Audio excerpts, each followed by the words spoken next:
के इतिहास विषय में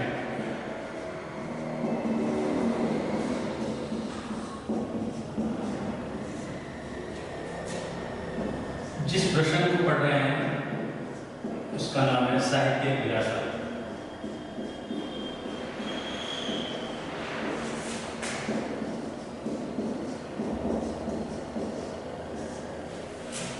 साहित्य विरासत में अपने 3 महाकाव्यों का वर्णन है और जबकि 3 ही साहित्यकारों का वर्णन है, जिसमें कालिदास,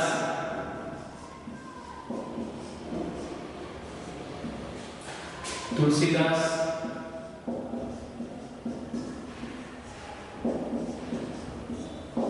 एवं मीराबाई का उल्लेख किया गया है।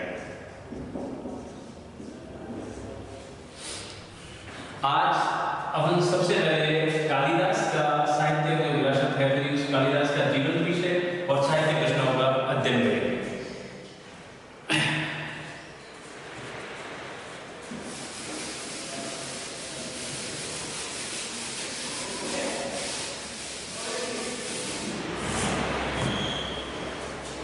आज का टॉपिक है कालिदास। सबसे पहले कालिदास का जीवन परिचय पढ़ेंगे।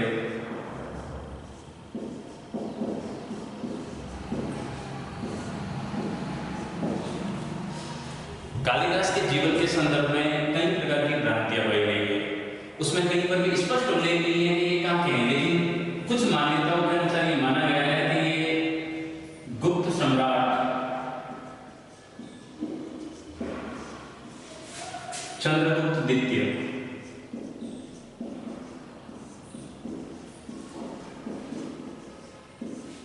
के समकालीन थे।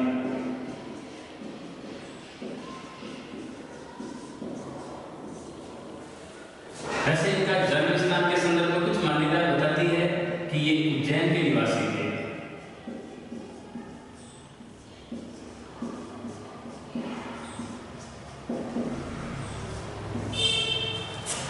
चंद्रगुप्त द्वितीय के समकालीन भी थे और चंद्रगुप्त द्वितीय के समकालीन होने के कारण के जो 9 रत्न थे, उन 9 रत्नों में सबसे महत्वपूर्ण जो व्यक्तित्व था वो व्यक्तित्व था कालिदास का। कालिदास अगर साहित्य रचनाओं में देखा जाए तो ये भारत का शेक्सपियर कहलाता है। कालिदास के संदर्भ में जितना जीवन के बारे में सोचा गया उतनी चीजें तो नहीं, लेकिन एक मान्यता है पुराणों में और उसमें एक चीज लिखी गई है कि ये विद्युतमा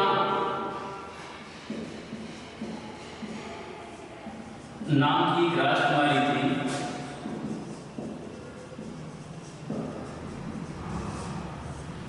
जो वेद पुराणों में प्रकांड विदुषी थी। लेकिन कहते हैं कि इसकी विदुषी होने के कारण वहां के पंडित इसे जलन करते थे और उनके कारण इनका मान मर्दन करना चाहते थे। जबकि कालिदास के बारे में कहा गया है कि ये प्रारंभ में जड़ बुद्धि व्यक्ति थे।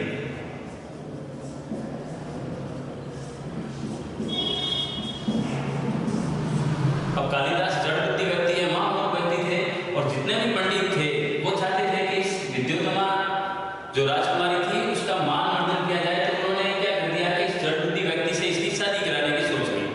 अब जैसे ही वो कालिदास को राजा के सामने लेकर के जाते हैं, कुछ चीजें बताई जाती है, वो पंडितों को पता होती है, उसके वो उत्तर दे देता है और उसके उत्तर के फलस्वरूप उस विद्युतमा की शादी कालिदास से कर दी जाती है।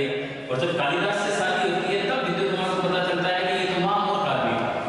तब कहते हैं कि एक दिन वो अपनी पति कालिदास को कुछ बुरा भला सुना देती है। इसके कारण कालिदास रुष्ट होकर घर से निकल जाता है। जब वो घर से चला जाता है तब आगे जाकर के कहते हैं कि वो इतना मतलब वन में जाकर के इन्होंने इतनी ज्ञान की प्राप्ति के लिए इतने तप करने शुरू कर दिए, अपना ध्यान करना शुरू कर दिया और इतना बड़ा विद्वान हुआ कि ये भारत का शेक्सपियर कहा जाने लगा और उन्होंने साहित्यिक दृष्टि से इनके जैसा भारत में और कोई साहित्यकार नहीं हुआ। तो ये इनका प्रारंभिक परिचय था। लेकिन जब इनकी साहित्यिक रचना पढ़ी जाए तो साहित्यिक रचनाओं में इन्होंने बहुत बड़ा योगदान दिया है।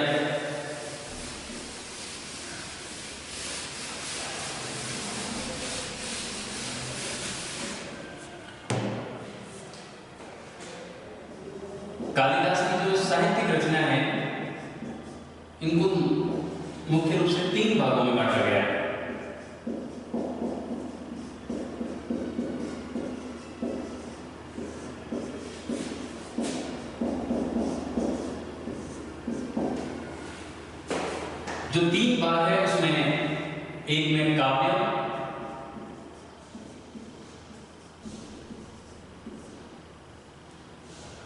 दूसरा महाकाव्य खंड है,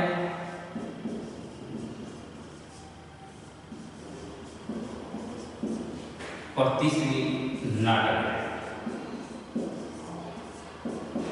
यानी कि साहित्यिक रचनाएं कालिदास की कुल 3 भागों में विभाजित की गई है।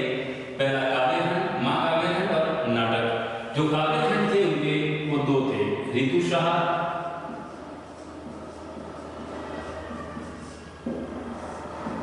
और मेघदूत। जो इनके महाकाव्य खंड थे वो थे रघुवंशम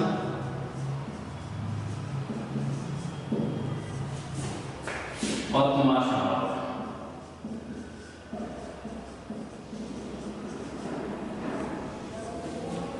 इनके जो नाटक थे वो 3 भागों में है। वापिस विक्रमावश्य,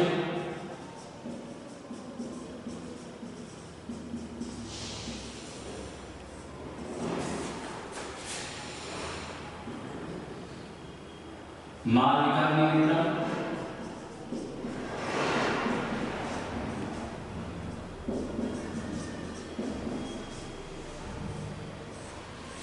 और तीसरा है अभिज्ञान शाकुंतलम।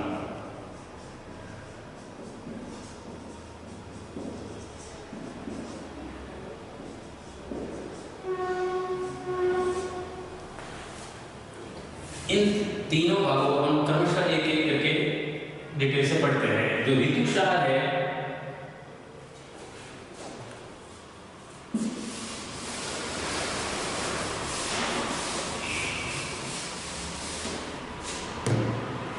ऋतुसार को 6 भागों में बांटा गया है। यानी ऋतुसार के 6 भाग हैं।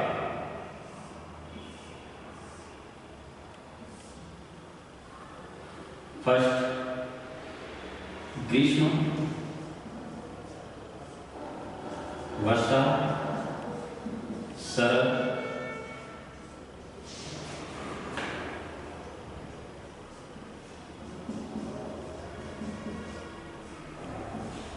हेमंत और बसंत।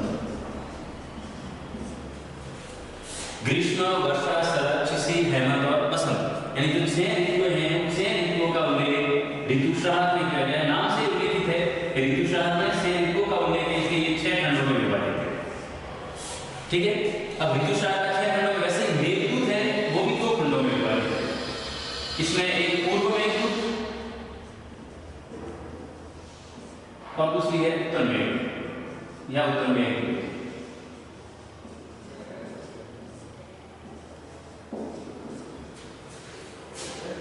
ऋतुसार में 6 ऋतुओं का वर्णन है, जबकि मेघदूत में क्या है, एक यष्टि होता है।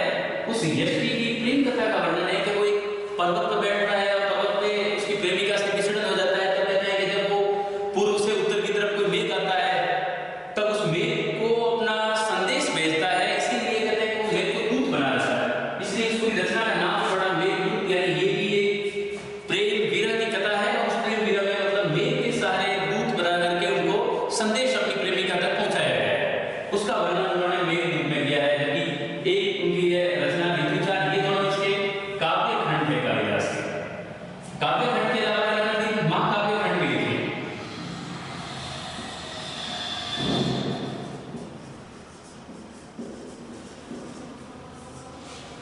अब काव्य खंड चूंकि छोटे हैं, ऋतु और मेघदूत ये दोनों एक बादल की यहाँ उपमा दी गई, बादल को लेकर के और यहाँ ऋतुओं को लेकर के, इनको तो काव्य खंड में विभाजित कर दिया। अब महाकाव्य है, इसका मतलब ये समझ लो कि किसी महान लोगों पर जो चीजें लिखी गई है वो महाकाव्य में आ रही है। अब महाकाव्य कौन सा, तो पहला तरीका है रघुवंशम। नाम से क्लियर होता है कि रघुवंशम शब्द से है कि ये रघुकुल रीत चला चली है, यानी रघु परिवार से है। यानी राजा रघु से लेकर के राम तक और राम के जो अनुज से उनके उत्तरोत्तर लव उन तक अगर जो वर्णन पूरा लिखा गया है वो पूरा लिखा गया है सूर्यवंशियों के बारे में उसमें वर्णन है। और वो भी पूरा का पूरा अयोध्या के रघुकुल पर लिखा गया है, इसलिए इसको रघुवंशम कहा गया। रघुवंशम से तात्पर्य है कि रघुकुल में राम जैसे बड़े अवतार पैदा हुए, इसका मतलब राम इतने बड़े महान आदमी है, तो ये वैसे ही महाकाव्य बन गया। दूसरा जो है वो रघुवंशम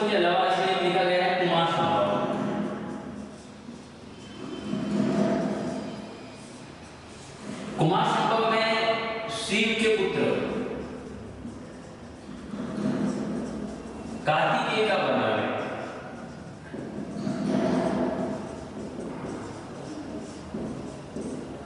इसमें स्पष्ट रूप से लिखा गया है कि चूंकि देखो ये भी भगवान राम को समर्पित है और ये भगवान शिव के पुत्र कार्तिकेय को समर्पित है, इसका मतलब भगवान को समर्पित है, इसलिए वो सब महाकाव्य में याद रखने हैं। जबकि ये सिर्फ काव्य है, यानी किसी लौकिक दृश्य को लेकर के कुछ चीजें रचनाएं की गई, इसलिए इनको काव्य खंड में रखा गया। याद करने के लिए इसको रखना है कि ये काव्य खंड है, चूंकि भगवान को समर्पित दोनों होने के कारण इनको महाकाव्य नाम दिया गया। अब जो रघुवंश है और जो कार्तिकेय वाला वर्णन है कुमार संभव में भाग कितने हैं, तो कहते हैं कुमार संभव 17 खंडों में विभाजित है। इसमें टोटल 17 सर्ग है, जबकि रघुवंश में 19 सर्ग है, यानी कि 19 खंडों में विभाजित है, जबकि कुमार संभव 17 खंडों में विभाजित है। इसके अलावा उसकी तीसरी रचना पढ़ेंगे कालिदास की, और वो है नाटक। बड़ा इंपॉर्टेंट टॉपिक है।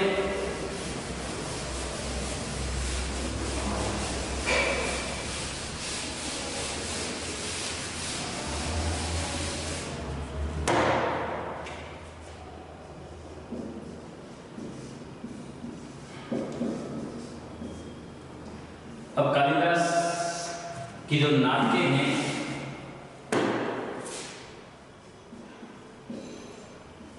उन नाटकों को 3 भागों में हम बांट रहे हैं। पहली विक्रमोर्वशीय,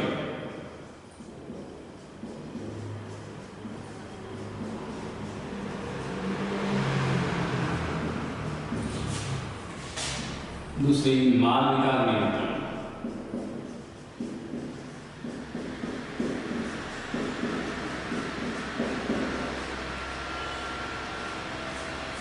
और तीसरी है अभिज्ञान शाकुंतलम।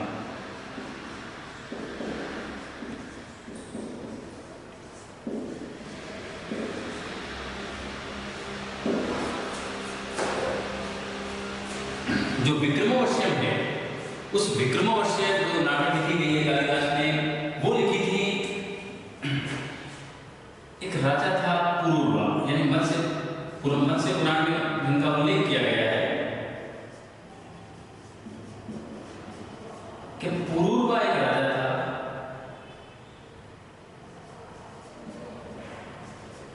वह जो स्वर्गलोक की अप्सरा थी उर्वशी,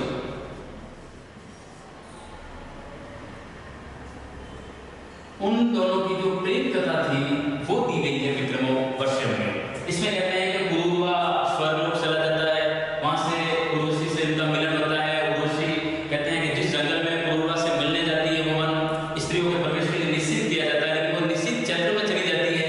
इसलिए कहते हैं कि वो जंगल में जैसे प्रवेश करती है वन में, वो खुद एक लता बन जाती है। तो कहते हैं कि पुरूरवा फिर पागल सा भटकता अपने प्रेमिका की याद में, तब जाकर के अंत में जाकर के फिर वो उर्वशी वापस प्रकट हो जाती है, उनका मिलन हो जाता है। तो कहते हैं पुरूरवा और उर्वशी की जो पूरी प्रेम कहानी है वो दी गई है विक्रमोर्वशीय में। और इसी पुरूरवा को राजा के नाम से भी, विक्रम के नाम से भी जाना गया है। इसीलिए ये विक्रम और उर्वशी का मिलन था और उनके ऊपर पूरा साहित्य रचना लिखी है कालिदास ने, इसलिए इसको कहा गया विक्रमोर्वशीय, जबकि इसका रियल नाम पुरूरवा ही था। दूसरी है मालविका अग्निमित्र। ये क्या था कि मालविका अग्निमित्र, मालविका एक और सोमवंश का एक राजा था अग्निमित्र। तो सोमवंश के राजा अग्निमित्र और मालविका की जो पूरी प्रेम कहानी है, उस पर बहुत बड़ा उपन्यास साहित्य लिखा गया कालिदास के द्वारा, वो कहलाया मालविका अग्निमित्र। अब जो मालविका थी, ये अग्निमित्र की एक पत्नी रानी थी इरावती।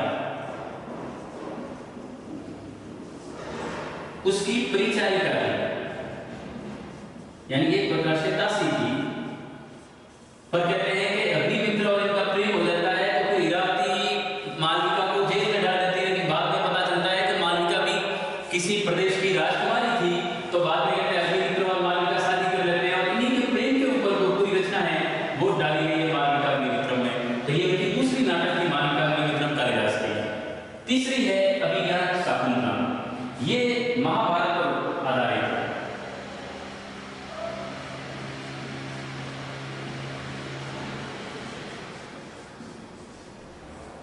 महाभारत में जब इसका उल्लेख है तो वो लिखा गया है कि जो भरत का राजा था दुष्यंत व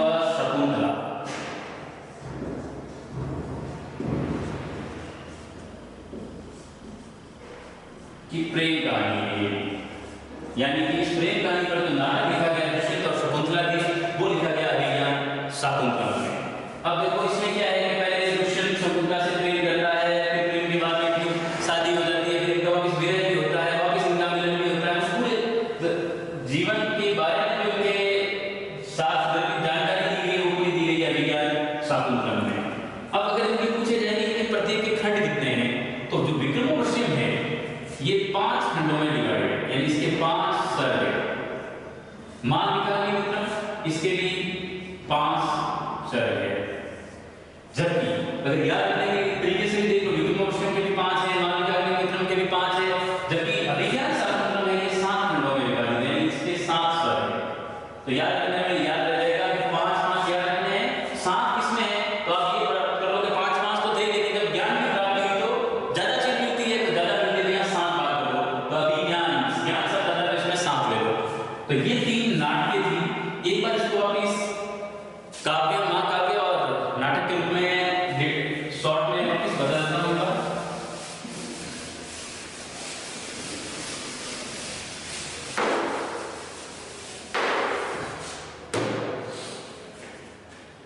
सबसे पहले काव्य।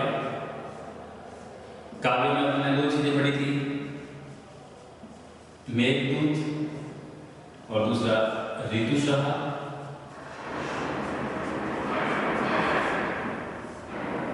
मेघदूत के 2 भाग हैं, उत्तर में और पूर्व में। इसमें क्या है, बादल को संदेश वाहक बनाया गया और संदेश बादल के माध्यम से एक प्रेम कहानी है, जिसमें प्रेमी अपने प्रेमिका की विरह में कुछ मेघदूत के माध्यम से अपने संदेश भेजता है पर्वत से, वो कहलाया है मेघदूत। और उसमें उनको 2 भागों में डिवाइड किया है। ऋतुसहा ये 6 खंड में विभाजित है, 6 ऋतुएं हैं, तो इसके टोटल 6 खंड है। ये तो है दोनों काव्य। दूसरा प्रकरण है महाकाव्य। महाकाव्य भी 2 लिखे गए हैं, कुमार संभव और दूसरा रघुवंश या रघुवंश। अब इसमें क्या है, कुमार संभव कार्तिकेय से संबंधित है, पूरा रघुवंश में रघुकुल का उल्लेख है।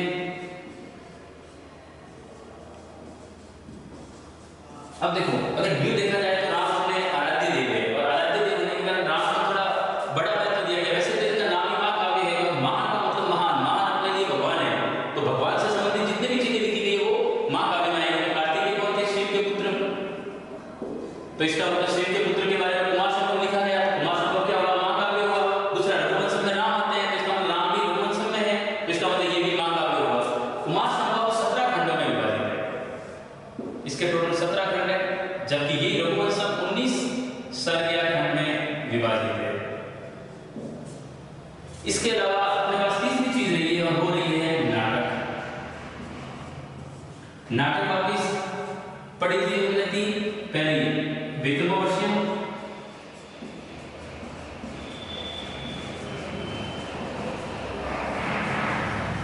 दूसरी मालविका की विक्रम,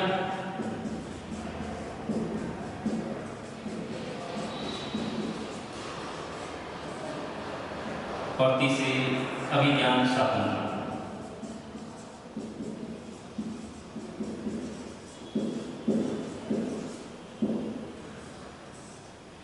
जो विक्रमोर्वशीयम है वो पूर्वा प्लस उर्वशी की प्रेम कहानी पर आधारित है। इसमें टोटल 5 खंड है, यानी 5 भागों में विभाजित है। ये मालविका की विक्रम है, ये मालविका और सूर्यवंश के राजा अग्निमित्र की प्रेम कहानी है। इनके बारे में वर्णन लिखा है इस नाटक में। तो इसमें भी कितने खंड है, टोटल 5 खंडों में डिवाइड है। जबकि अभिज्ञान शाकुंतलम पहले क्या था, 2 चीजें आई हैं, दोनों के बाद में तीसरी चीज आई है, और इसमें ज्ञान हुआ है। इसका मतलब इसमें ज्यादा खंड है, तो ज्यादा है तो कितने, इसमें ये 7 खंडों में है, और ये दुष्यंत और शकुंतला के प्रेम पर आधारित है।